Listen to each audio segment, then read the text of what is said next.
TCM podcast, all about Chinese medicine.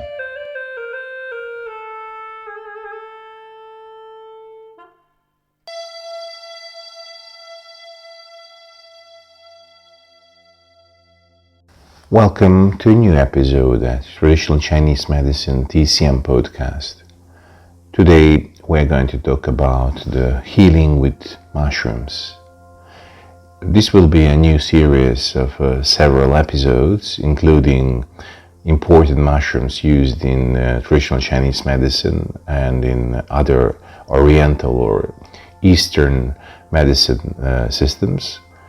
So today we are going to start with Shiitake, and it's a very long story indeed, so let's begin. I hope you are going to enjoy, maybe something to learn, and even to implement something important for your health. We all know that mushrooms have been valued throughout the world as both food and medicine for thousands of years.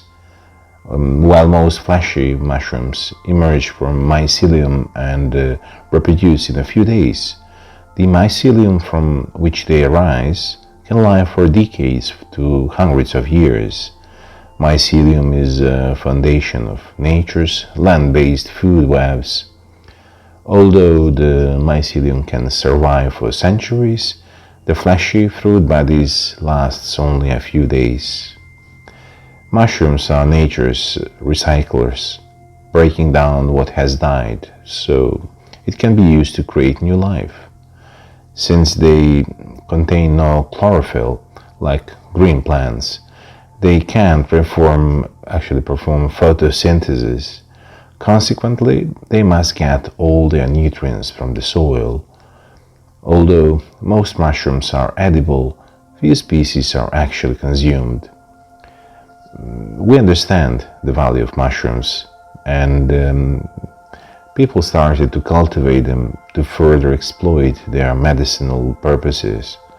Modern science recognizes that we are born and that we live in ecosystem, and mycelium is a foundation of nature's land-based food webs, especially for use in naturopathic medicine. Medicinal mushrooms are widely used in East Asia as highly valuable tonics for life, energy, longevity, and for various spiritual ceremonies. They are used for the treatment of various diseases, especially in complementary cancer care. Many studies are performed related to use of mushrooms, and most studies suggest that beneficial effects of medicinal mushrooms, particularly quality of life and reduction of adverse effects of conventional therapies, are thanks to the use of mushrooms. Positive effects are recorded on anti-tumor activity, and immunomodulation were reported, for example, increased activity of natural killer cells. Additionally, results might suggest a longer survival of cancer patients receiving mushroom preparations. Adverse events of treatments with medicinal mushrooms, in fact, were poorly reported, so they are very unlikely, and such as medicinal mushrooms may have a pretty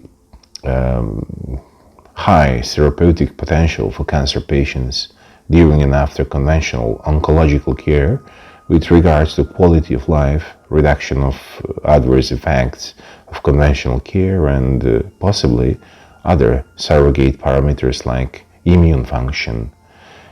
A wide range of anti-tumoral or immunostimulating polysaccharides with different chemical structure from higher basidiomycetes mushrooms has been widely investigated.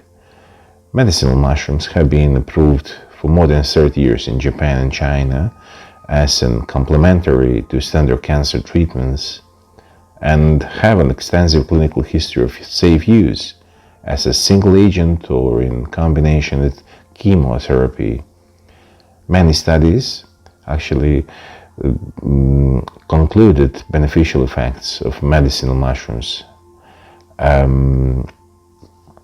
So we can basically summarize those effects into the, I would say, antimicrobial, anti-inflammatory, immunomodulating, anti-tumoral, hepatoprotective, anti-diabetic, and prebiotic properties. And not all mushrooms are inherently beneficial for humans, but the right species appear to have some incredible medicinal benefits. Mushrooms may also be the perfect food for staying trim and healthy. Actually, mushrooms are just one of the many kinds of fungi, which consist of 100,000 different species of fungi, and divided these into two major divisions, Mastigomycota and Amastigomycota. And the first one, which are called Mastigomycota, are a large group of fungi that thrive and reproduce in damp or wet environments, and they aren't used for medicinal food, so this will be not part of our speech today.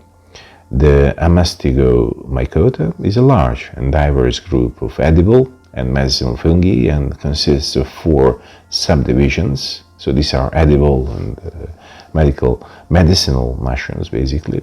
So from those 4 divisions are famous Zygomycotina, and this we can call them saprophytic, which means they grow on other plants and sometimes on animals, and they derive nutrients from hosts as parasites. For example, black bread mold and the mold that grow and cooked in soybeans to make the traditional Asian food tempeh.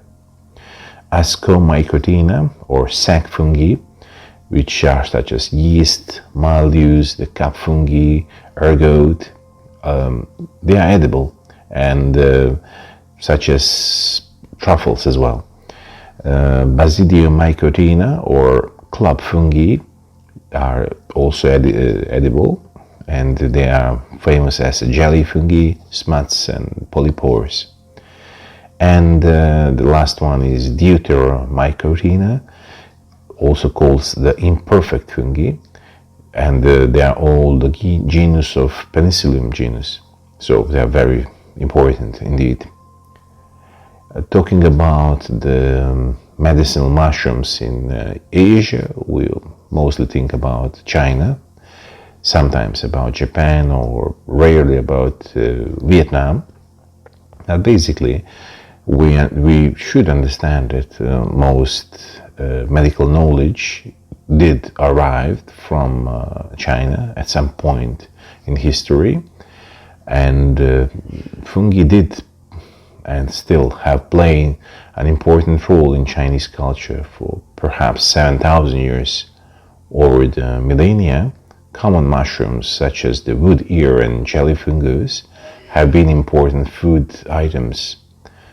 Very simple fungi were also utilized to make fermented food products such as wine, vinegar, soy sauce, and pickled vegetables. Fungi were utilized for their healing properties in China and popularized over centuries in Southeast Asia as well. The use of fungi such as hoelen, caterpillar fungus, and ergot in traditional Chinese medicine was also recorded in TCM literature.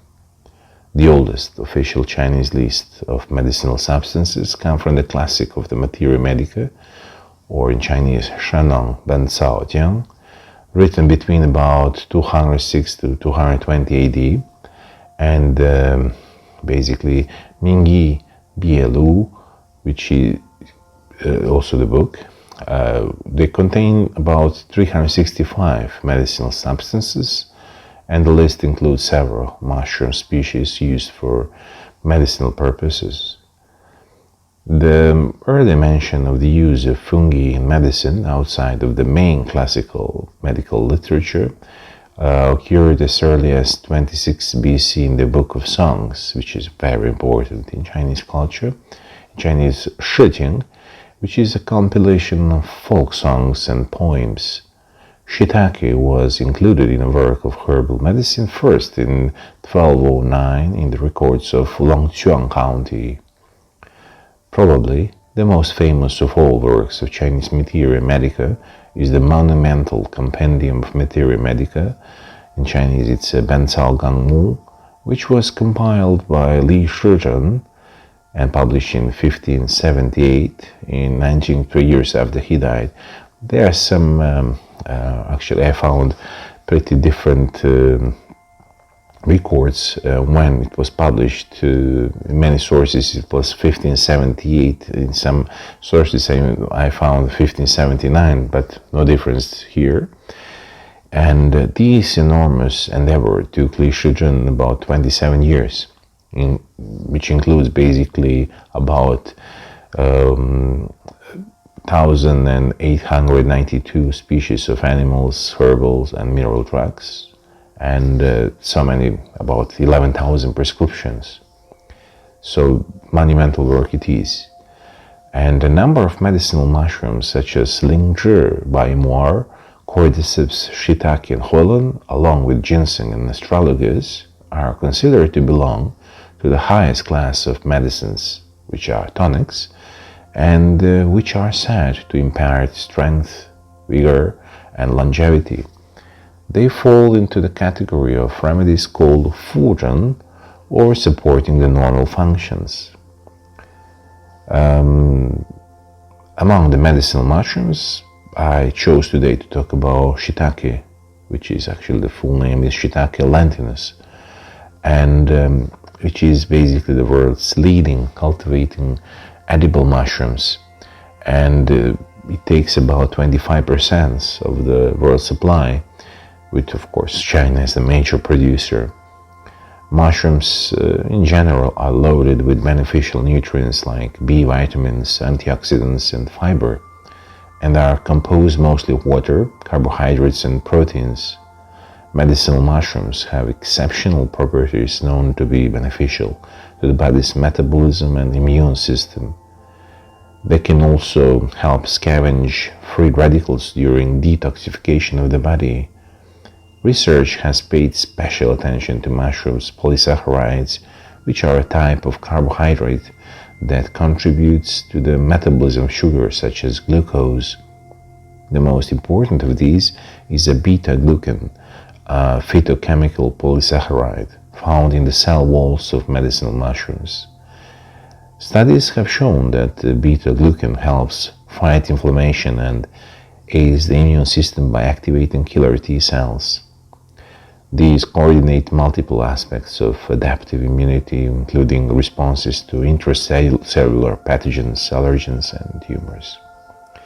Some medicinal mushrooms such as shiitake, enokitake, lion's mane, and maitake can be eaten by simply cooking them. Others, such as reishi or turkey tail, are too tough and bitter to eat and need to be made into tea, sap, soup, powders, or tinctures that can be added to smoothies, teas, coffees, or sprinkled on cereals. So let's talk about shiitake, which the full name is in fact Lentinula edodes, which in fact it is a fragrant mushrooms in Chinese, and it is basically a Chinese mushrooms.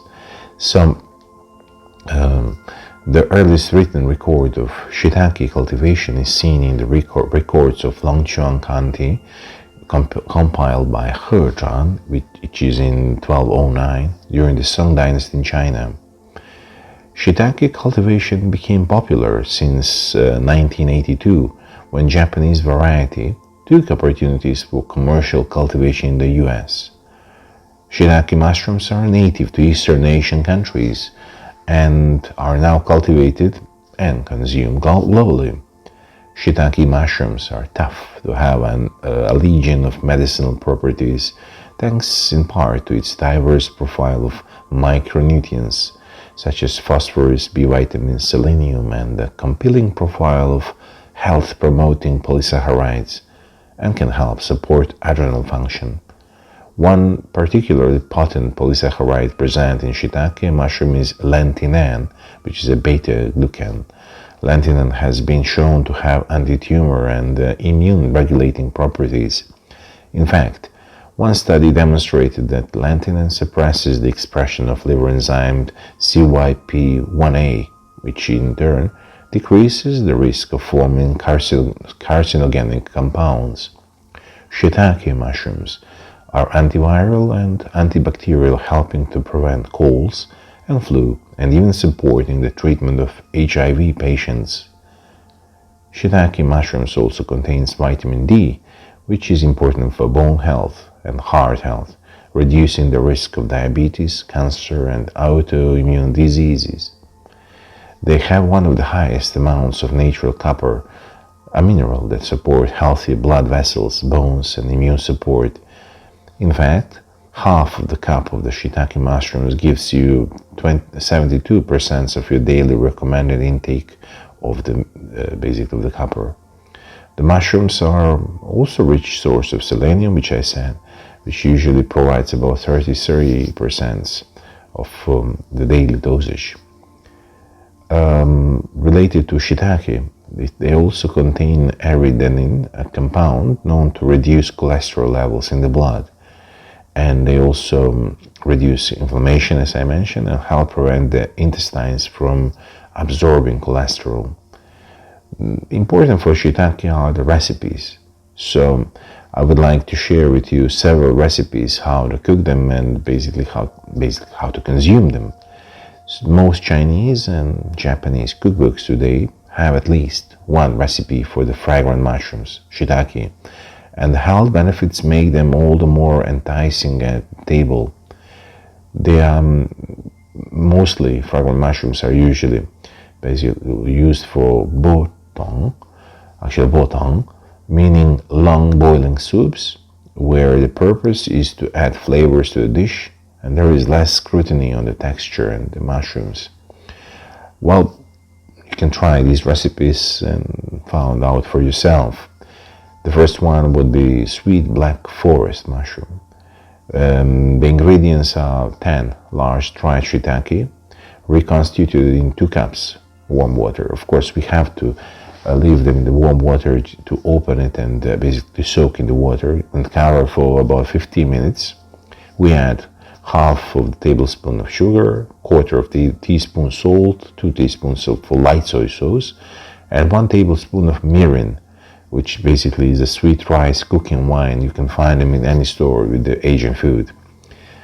And after soaking shiitake, trim off the heavy stems, cut the caps if desired into pie-shaped wedges, pour off the top of the mushroom soaking liquid into a saucepan, discarding the sediment remaining at the bottom. Boil shiitake with the sugar and the liquid for about 5 minutes. Add salt and soy sauce. Simmer it for another 5 minutes. Add mirin a minute before removing from stove. And then just allow shiitake to soak for 10 or 15 more minutes to accumulate as much additional flavor and juice as possible. Remove to a dish and serve at the room temperature. This is particularly good as a side dish for dinner or as an addition to a Japanese picnic lunch. It serves 2 or more as long as the guests don't get greedy. And this is particularly interesting. It's not demanding recipe as well, which is called shiitake sweet and sour salad. Basically, it is compound of half of the cup for fresh shiitake, 1 garlic clove, which is minced, half of the cup of onion rings, half of the cup of herb salad dressing, and 2 cups of fresh green vegetables. Mix the shiitake, garlic, onion rings, and dressing, and saute until the onion rings are tender. Add the whole mixture to salad greens, toss and serve. And it is about for 2 servings.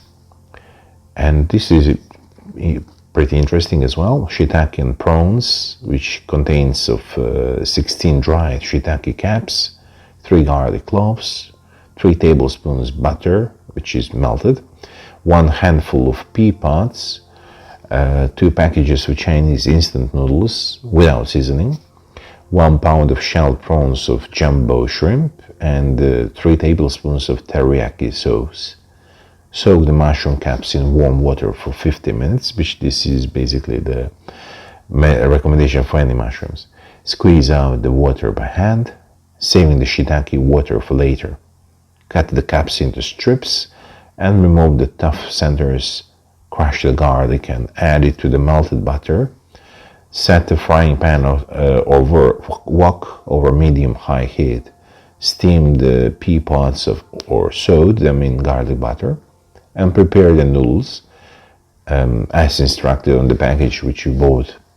Separately soak the prawns in garlic butter until cooked, and when they turn a lighter color, add the pea pods, the soaked shiitake strips, and the teriyaki sauce as desired. Add a splash or two of the shiitake water and cover for 30 seconds to finish. To serve, place the noodles on a plate and top them with the shiitake and prawns. Serves 2 very hungry people or 3 as a side dish. And there are particular usage of shiitake in traditional Chinese medicine, besides the recipes I shared with you, which are basically folk recipes used for daily drive and daily life. The more serious usage of shiitake in medicinal purposes, which is basically the purpose of this very talk. And to understand that, we should understand a bit of history of usage of shiitake in China. And, emperors of China ate the mushrooms in great quantities to slow down onset of old age. Today, shiitake is among the foods and herbal medicines in the Chinese diet that nutritionists have determined are rich in anti-aging activities. For that reason, shiitake was recently listed by the Chinese Academy of Medical Sciences as a promising candidate for research devoted to caring for the rapidly growing segment of China's population aged 60 and over. By 2025, the number in that age group will have reached an estimated 208 million people. In China during the Ming Dynasty, which was from 1368 to 1644, shiitake was already recognized as a medicinal food. In traditional Chinese medicine, shiitake is categorized as a food that has an upward effect upon the yang energy of the body and corresponds to a sweet flavor with a neutral energy. The organ given as corresponding to shiitake is the stomach. Foods classified as sweet are said to act on the spleen and stomach and are used to slow acute symptoms and to neutralize the toxic actions of the foods. Sweet foods are recommended in cases in which the digestive system is weak. The upward movement category for shiitake means that it would generally be used to treat ailments of the lower body, such as prolapsed uterus, gastroptosis, failing stomach, or diarrhea. In traditional Chinese medicine, shiitake is a food that activates the blood. It is indicated in treatments of cold, measles in children, bronchial inflammation, stomachache, headache, faintness, dropsy, smallpox, or mushroom poisoning. They are also beneficial to treatments of ulcers, gout, low blood pressure, constipation, myopia, poor vision, allergies, hemorrhoids, pyorrhea, neuralgia, poor complexion, and sexual weaknesses. Use of mycelial extract of shiitake are very similar to those of the fruit body. For example, there are preparation of the mycelium for the bath to enhance the beauty of the skin, and one for dermatological diseases that clinical tests found efficacious in the treatment of skin rash and acne. It is recorded that in ancient times, members of the Japanese courts regarded shiitake as an aphrodisiac and defended the growing sites by keeping them hidden and well guarded. Preparation for the use of the mushroom fruit bodies in maintaining health. The amount of shiitake recommended to eat daily is 3 to 4 grams. Twice this amount is used to remedy ailments, and in that application the tea and extract are preferred. Not only are extracts more convenient than having to cook the mushroom, but some are also concentrated to provide 10 times the amount of mushroom you get in a simple powder mushroom product. Shiitake intake for different problems. This would be basically the very end of our talk today, and I will just list several of recorded usage of shiitake for the basic pathological changes, such as and for enhancing immune system. First one would be general health maintenance, which would be helped by 3 to 4 grams of mushroom a day. Even in the case of mushroom poisoning, it should be taken 9 grams dried shiitake cooked in water, broth taken in 1 day. Measles in children should be taken 6 grams of dried shiitake simmered in water, broth taken twice daily. Stomachache, for that should be taken 9 grams dried shiitake simmered in water, taken daily. Headaches and faintness, cooked shiitake eaten daily. Amount according to need. High cholesterol or atherosclerosis, 9 grams dried or 90 grams fresh shiitake daily, powdered in capsules or cooked. For high blood pressure, there are 8 mushrooms a day, cooked anyway. Liver ailments or diabetes, 8 mushrooms a day. And flus and colds, 6 to 8 grams shiitake made into a tea or extract. This very recorded usage of shiitake would be the last part of today's speech about mushrooms, in particular about the shiitake usage, and you can find more into the website of our podcast, which is www.podcast.myname-and-surname.com. So you can find basically the very summary of each episode, particularly this one, into the PDF form, so you can read as well if you miss something, or in the case you would like to learn more. And this would be, I believe, the very important details about shiitake mushrooms. Next time we're going to talk about reishi mushrooms. So until the next time, with love and light.